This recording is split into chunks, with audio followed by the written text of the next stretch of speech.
This is Ed Driscoll for PJmedia.com. I met Andrew Breitbart in person for the first time the week of November 14th, 2005, during the launch week of PJ Media in New York. On November 28th, 2005, I interviewed him by telephone for an article I was working on for Tech Central Station, now called IdeasInActionTV.com, for an article on Hollywood's box office woes, which was published a week later entitled, a la Woody Allen, Hollywood Ending. I love the book that Andrew had then recently co-written with Mark Ebner, titled Hollywood Interrupted, and I was certainly aware of all of his backstage work at the Drudge Report. So I definitely wanted to get his take on how a medium that we both loved had been utterly transformed, and not necessarily for the better, since its golden era of the 1930s through the mid-1960s.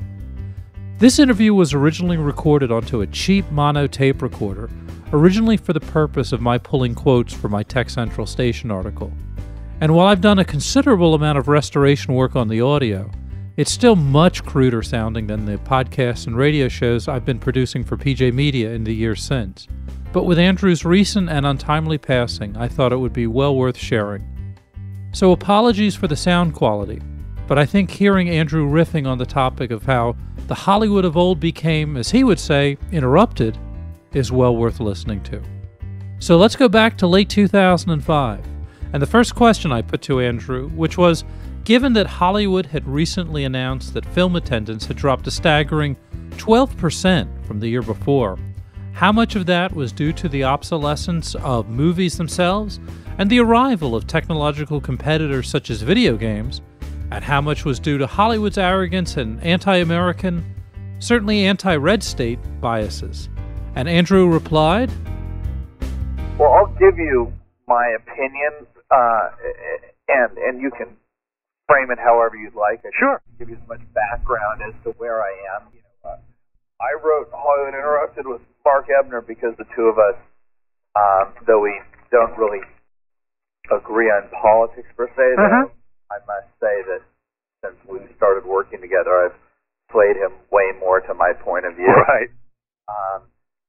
The one thing that we truly agreed upon was that Hollywood was heading south on so many levels that it was difficult to keep track of it in terms of the quality of the content, the quality of the quote-unquote star, that there was confusion in the marketplace, and you alluded to that earlier in terms of, video games. well, the movie format itself is what, over a century old? Right, but that there's now the internet, and so the means by which we're accessing information is changing right now in at such a revolutionary pace. I remember trying to figure out in the say 1980 when I was 11 years old the differences between my dad's parents, my dad and my mom, and me and my sister. And I would be over at my grandparents' house, and my grandmother, because of a degenerative spinal problem, was bedridden. And so she'd sit there throughout the day, and she'd watch CBS. And I would go into the room to visit with her, and being a kid, I would, manually try and change the channel to Channel 4 or Channel 7, which were NBC and ABC, as the 247 Right. tend to be CBS, NBC, and ABC in major cities, Sure. in New York and LA. And she would make this noise. Ah! Like this primal scream. Ah! I'm like, oh, sorry. And I would ask, Dad, what's going on? She said, oh, she's always watched CBS. That's all she's ever watched. And then when I would be over at my parents' house, I'm new to this, cable business. We've got pay cable at home. Right. In the early 80s. And there's like 30 channels. And I'm just flipping through the channels. My parents are very comfortable with 247. As a matter of fact, they can even handle the off channels, like the local channels that aren't network affiliated. Right. that was their level of comfort. They thought that Grandma was a little bit nuts. Right. But they weren't ready for this whole cable thing. But then I would sit there and I'd be flipping through 30 channels, and my dad'd say, "Slow down! What's going on here?" I go, "I know exactly what I just went through." And now I'm in the position thinking, well, I'm adaptable. You know, I think that I'm so cutting edge, that this fast-paced life, that no matter what society and technology hand me, I'll be able to adapt to it. But clearly that's not true. I look at the way that young people, are downloading music and downloading film and television and playing video games, and that video games are a much larger factor than I could have possibly have predicted in terms of what's actually capturing the imagination of young people. That I don't think that Hollywood Interrupted addressed these issues, and so when I tend to talk about these things and I isolate that there's a wholesale rejection of the Hollywood mentality, I think that there are many factors at play here, and I think that the technological revolution is probably the primary one. I think that the star system is a major problem, though. I think that with stars who end up making it on a sitcom for 5 years or 10 years, like a Courtney Cox or a Jennifer Aniston, because of the success of that ensemble, which was written by arguably geniuses in the trade, the studios come to them and say, okay, let's create a deal in which you produce content. Well, these people are actors, but they're given so much power that it sends a message to me that they really don't know what they're doing. It's the writer, it's the creator that should be given these type of deals. They're the people who should be rewarded, not the actors. And so when a Jennifer Aniston movie, doesn't do great at the box office, they're like, how could this be? Well, we liked her as that cute girl, 20-something girl, but we're not looking for her to be, jumping off of, bridges and with huge pyrotechnic explosions going off. And so I think on so many levels, whether it's Hollywood trying to figure out the technology issue, trying to figure out what people actually want to see, the power structure in the town seems completely, it's like just like the studio system itself needed to be overturned, so does the anti-studio system have to be turned, which is one where the stars have undue power, and they're not necessarily the best arbiters of taste. And a matter of fact, that since they're the ones who are in charge, and artists in Hollywood tend to be left of center and tend to agree with one another and tend to not really hear the other side whatsoever, I think that the disconnect that exists in Hollywood, which far exceeds just the political realm, is best represented, is easiest seen through the political realm, where in a post-9/11 world, Hollywood eventually gets around to covering, to making political statements, and it usually comes from the perspective that really we're the ones that are to blame for the predicament that we find ourselves in. I just saw Syriana, and I've long tried to figure out whether it be from a lucid spokesperson of the left, or an essayist, or a professor that could explain logically why it is that the left which claims to be an advocate of, civil liberties and human rights, is utterly silent when it comes to the world threat of Islamic extremism. Mm-hmm. And in seeing Syriana, it answered my question perfectly. By mixing, admittedly, fact and fiction, Right. it was able to use quick cuts and plausible scenes of CIA intrigue and, American, business meddling in geopolitics using the CIA. It was able to create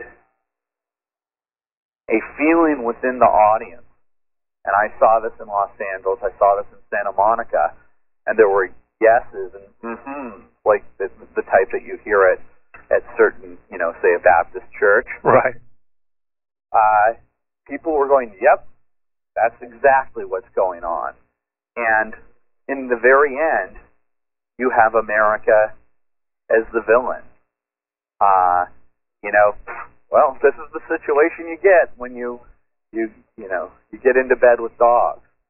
And I thought, this is Hollywood, in another era, would be, by virtue of the marketplace, trying to appease the masses. And in a post-9/11 world, there would have been countless movies that expressed the heroism that existed on that,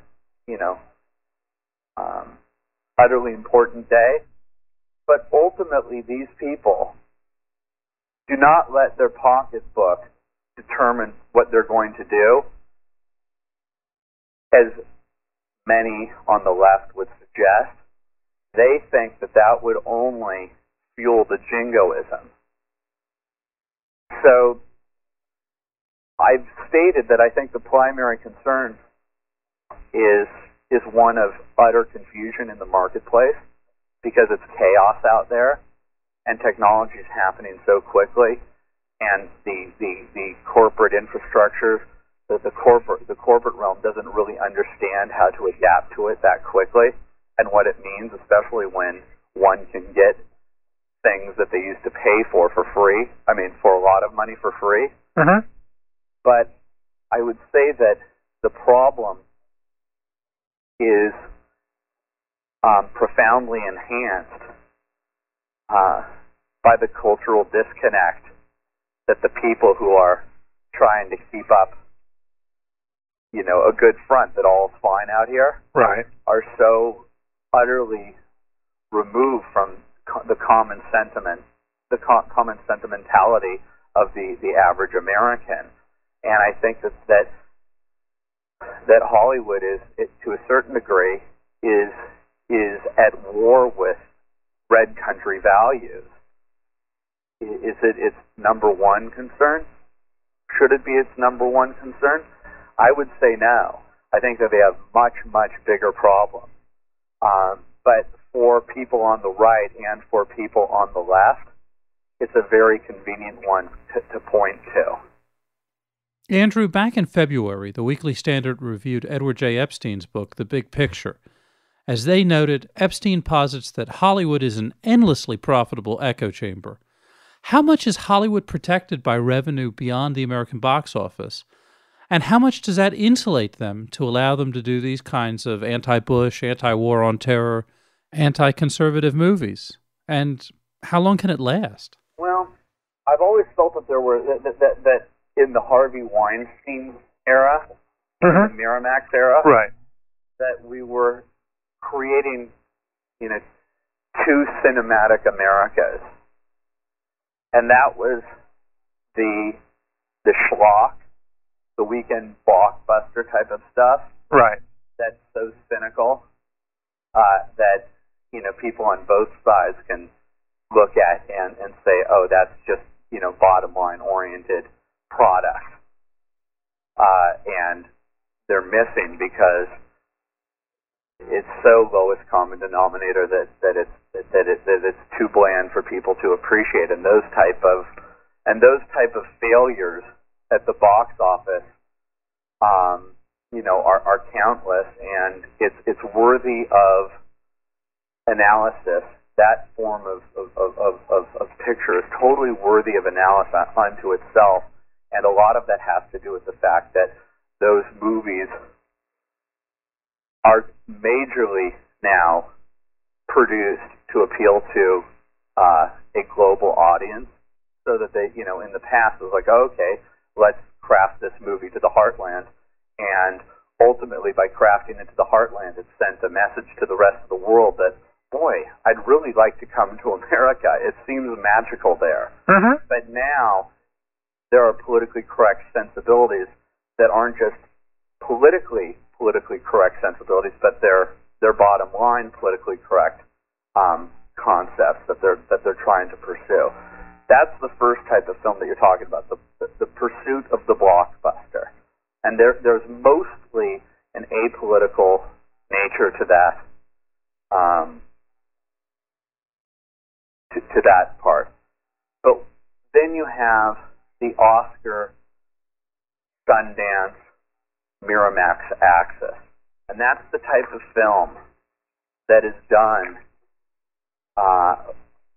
on the cheap by Hollywood standards, that tends to be the message movie that conveys perfectly where Hollywood is intellectually and artistically.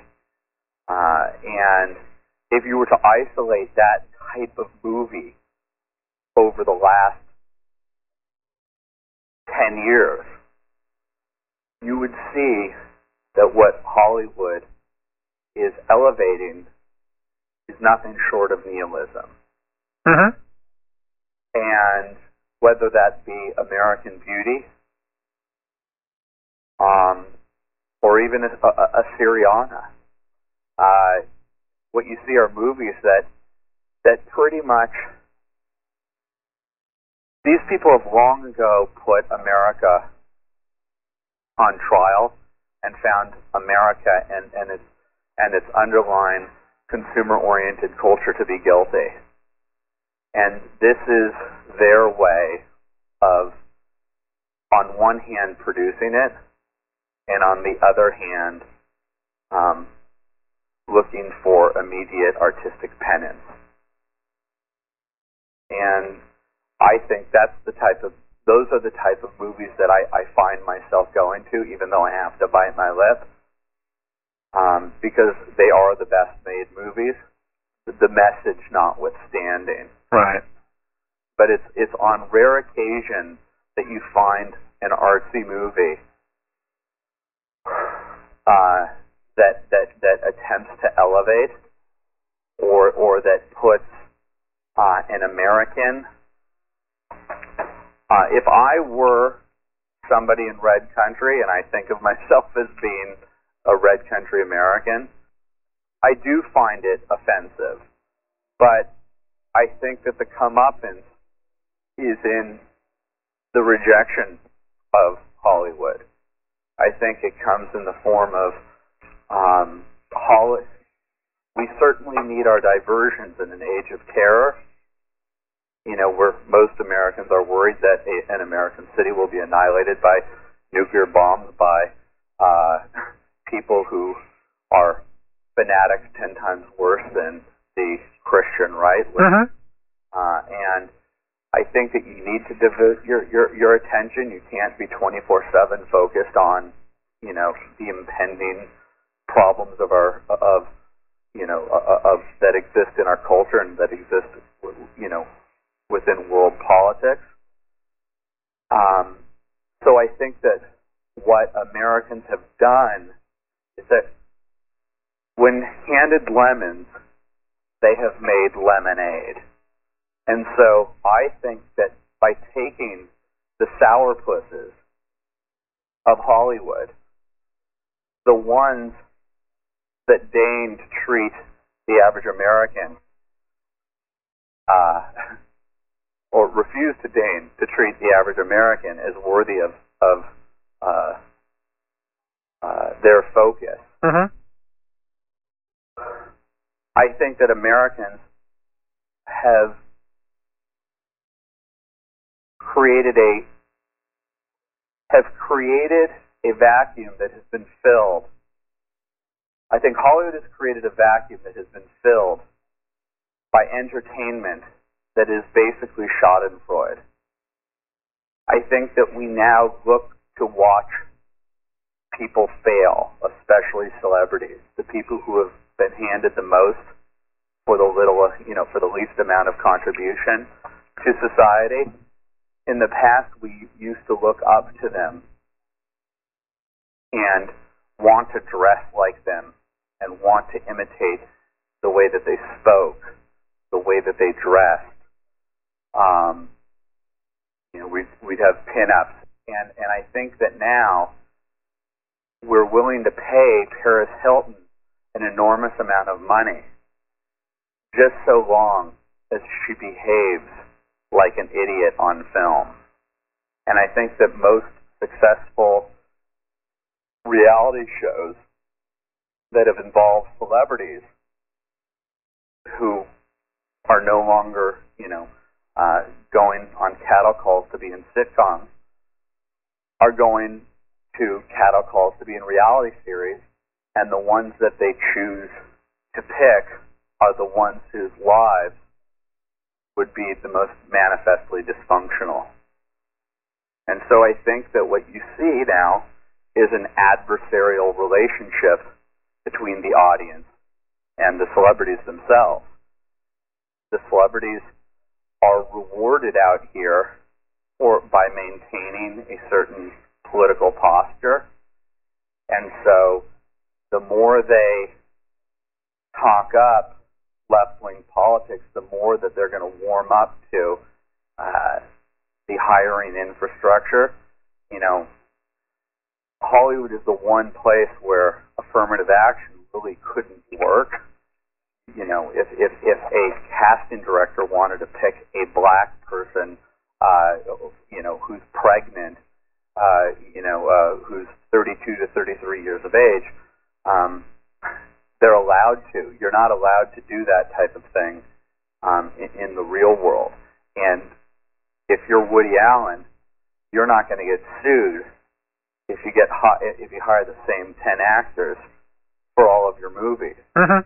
And when Hollywood claims that there isn't a blacklist or that there isn't a chill for those people that disagree with them, well, you try and be a conservative who has to appease the casting director and appease the director and the producer and the other actors that he or she is going to have to spend time with on a set, if it's a movie, for 3 months at a time in close, confines.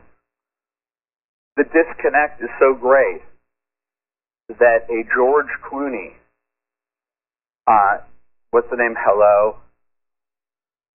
What's the name of the Moreau film? Oh, Good Night and Good Luck. Right. Hollywood can make yet another film that is conspicuously placed out there in the era of terror, in which the celebrities think that the Patriot Act and raw patriotism and jingoism is the worst thing that's altering our lifestyle. The most important point that they're trying to make is that those people that disagreed with the mainstream, they're trying to show that celebrities who pipe up during the war on terror, who get hell on AM talk radio, are experiencing the same type of backlash. They want to make the Hollywood stars who are speaking out want to present themselves as being martyrs of the George Bush terror age. But these people have to understand, or it has to be made plain to them, that they have created an environment in which it is as damaging to be a conservative in Hollywood in 2005 as it was to be a communist in Hollywood in 1955. And my father-in-law was blacklisted and will attest to that. He's still an actor in Hollywood, and he says that he has to be so quiet about being a conservative now that it's more painful than it was than when Ed Sullivan called him up and said he couldn't be on the Ed Sullivan show. Andrew, last question. Narnia is coming out at Christmas time. There's talk that Bruce Willis is going to be doing a film that's pro-Iraq war. Is there any hope that there will be more movies that appeal to red state audiences, or is it just going to be pretty much more of the same going forward?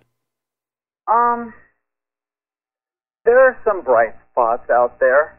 I think that the brightest spot would be finding out that there are more conservatives making films in Hollywood on neutral topics, on neutral topics that are just making films just to be making films, so that it be completely integrated.